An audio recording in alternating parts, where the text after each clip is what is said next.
Hello, HempFest family, and anyone else who has stumbled across this video. My name is Shelly. I'm with the Montana State Hemp and Cannabis Festival.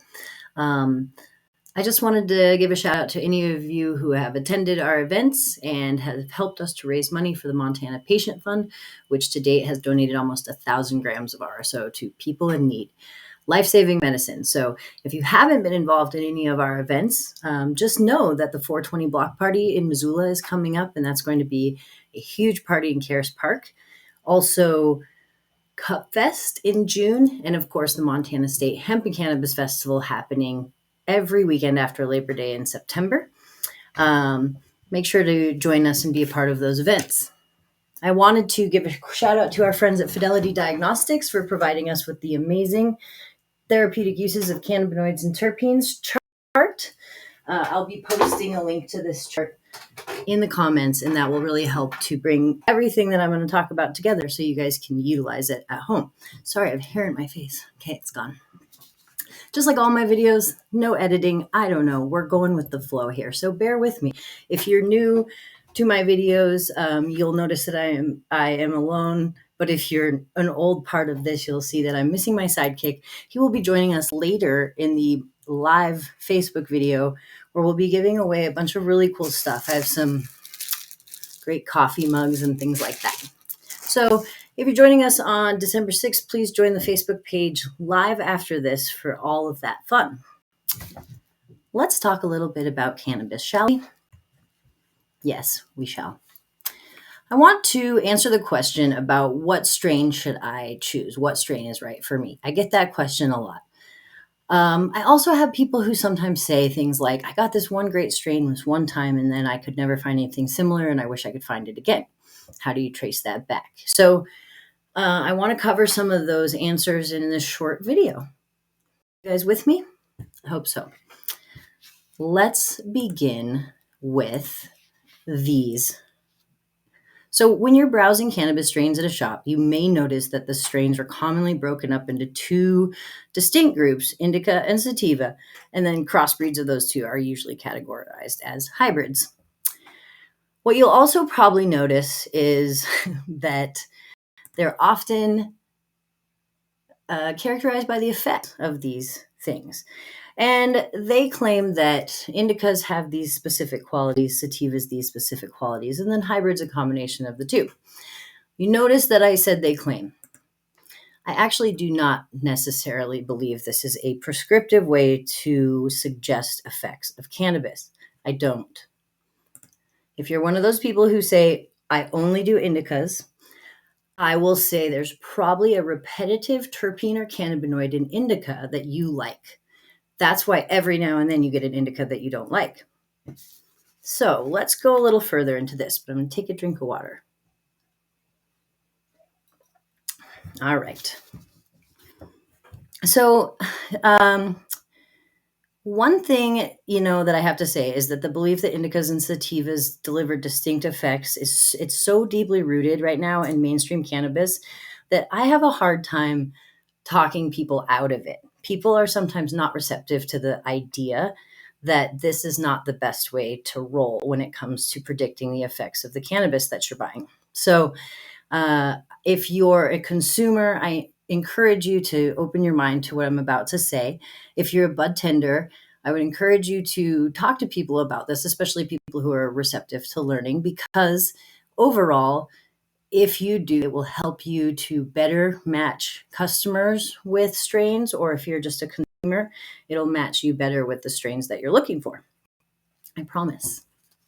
Cannabis is an amazing thing.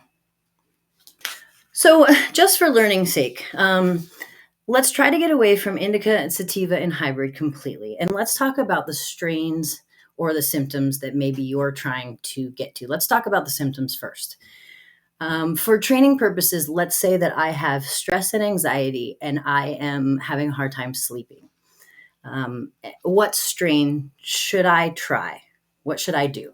So if I walked into a cannabis dispensary today, the first thing that I would be told would be indica, duh. Okay, so give me an indica, right? So who knows what would go down there, but let's try this. Let's back up a little bit and let's try it a different way.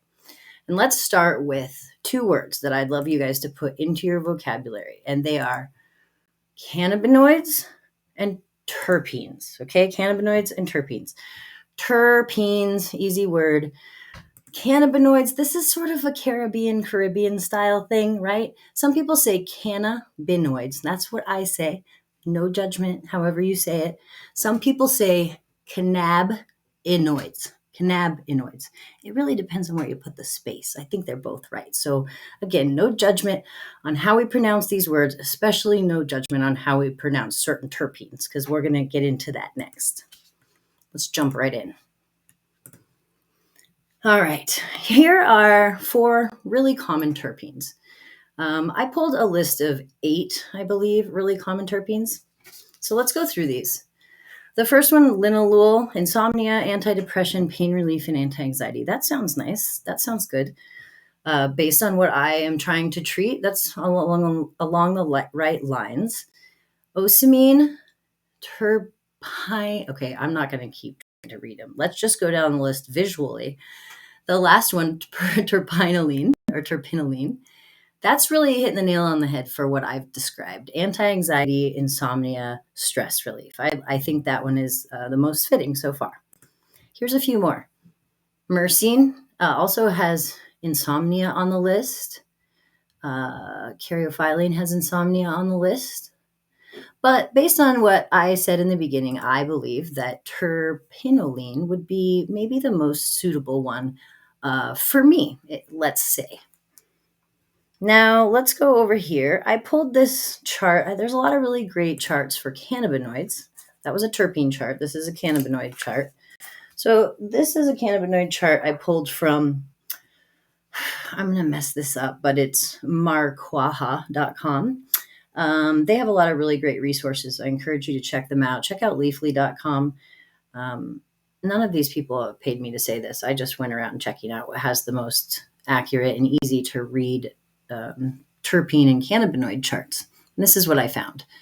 So this is a really great also way to pair your symptoms with your cannabinoids.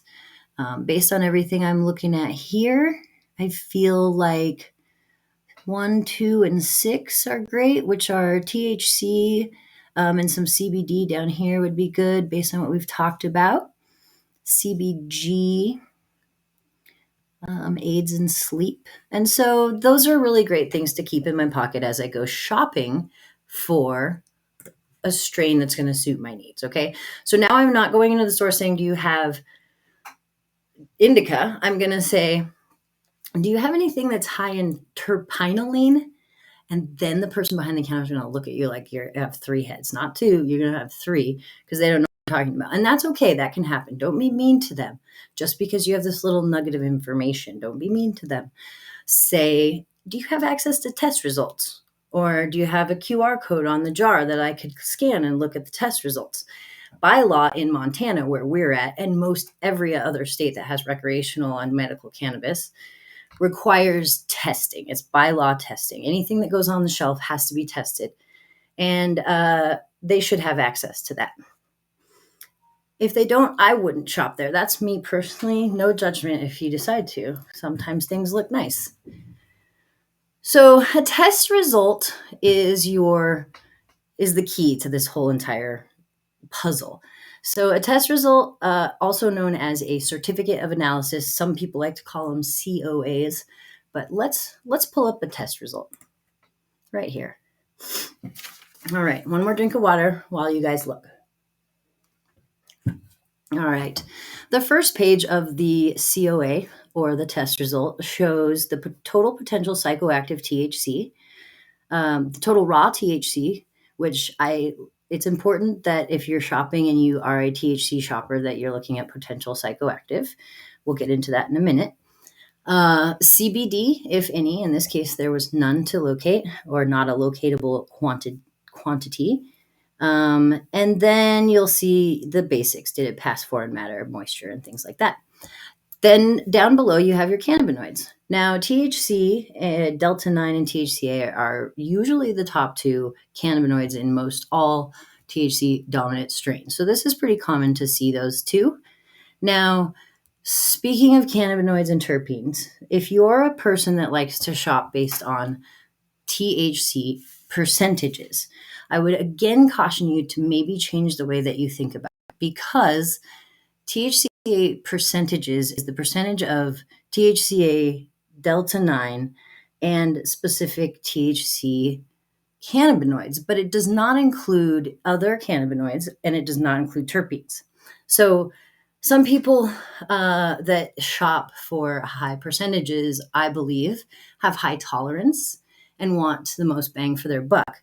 But if you would adjust and try to figure out the right terpenes and cannabinoids for your body and what you like, you'll find the effects can be really great for things that are actually pretty low in THC percentage. So that's my rabbit hole on that.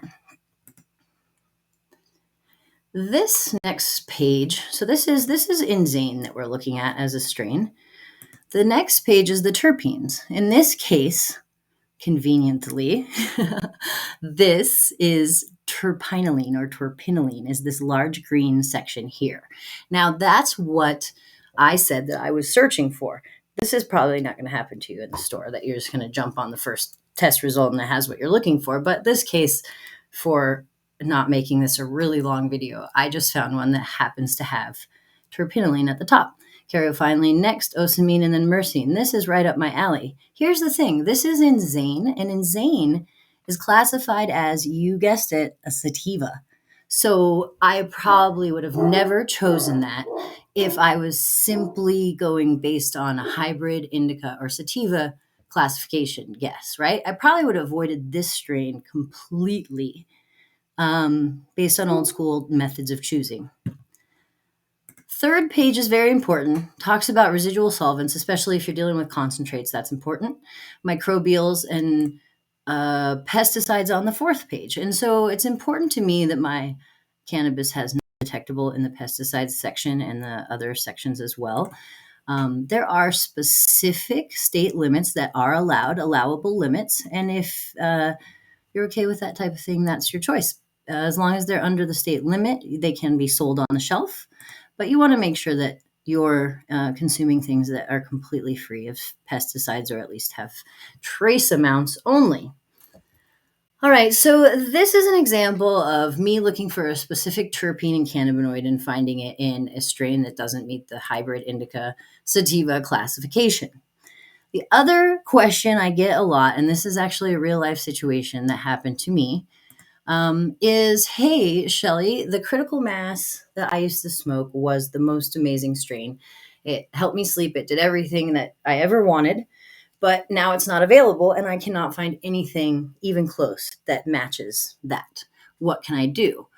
In this case, it was true that strain was no longer available, but one of the greatest things is that Fidelity Diagnostics is a tester in Montana and has record of every test that's ever been run. And we were able to pull the test on critical mass and find out what exactly that strain contained so that customer could shop smart. And here's the test result for that exact strain. What we learned about critical mass is that, number one, it's a CBD strain. Unlike common cannabis strains, this one is a little higher in CBD, CBDA, than it is in THC. And so it's almost a 1-to-1 ratio. It's 10% CBD, 7% THC. But it's a very high CBD strain. So as we learned based on this little thing back here, CBD, see all those pink things? CBD has a wonderful medicinal, just a pile of medicinal properties. So it's a wonderful strain for sure. Let's go back here. Critical mass. That's that one. Then the page 2 for critical mass shows myrcene is a big one here on this side. This orange thing is myrcene, and then caryophyllene is next. If we went back to our chart, luckily they're on the same page here. Here's some of the symptoms that myrcene and caryophyllene are recommended for. And so what you find there is, once again, this person that was looking for this strain had a lot of these exact symptoms. So now, armed with the information that they have, they can go back to the store and say, hey, I'm looking for something that's close to a 1-to-1 CBD THC ratio, and I really could use something that has myrcene or caryophyllene in it, or preferably both. Then ask for some test results, do the research yourself, whatever it takes. But once you start pairing your symptoms with the information that's available based on science and research, instead of just vague name games or vague classifications, old school ways of classifying cannabis, this is the way to go. This cannabinoids and terpenes chart, again, I'm going to put up on the comments, but this is a wonderful tool to begin to shop for cannabis in a more educated way. Again, I can't stress enough, try to get away from sativa hybrid indica. Try to get away from shopping based strictly on THC percentages and start researching the effects that you're seeking and what terpenes and cannabinoids are good for those, and then shop that way. If you're shopping on the black market, you may not have access to test results, and that's why you shouldn't do that for a lot of other reasons. But if you're shopping in the legal cannabis market today, you have such an opportunity to get the information that none of us used to have and none of us had access to. So consider yourself lucky and make sure that you really do the research and go into the store with a different approach next time. And again, if you work in the industry, educate your customers a different way. Encourage them to look at the research and look at the cannabinoids and look at the terpenes and choose the right strain, right? All right. If you're joining me live today, it's December 6th, 2022. We're going to jump on the HempFest family, Montana State HempFest Facebook page next, and we're going to give away a bunch of cool stuff. If you're not joining us live, make sure you join the HempFest Facebook page, because we do crazy live videos and give away stuff all the time. Also, we give updates about our events for people in need. Thanks so much for being a part of the Montana Hemp Festival family. We love you, and we will be back soon.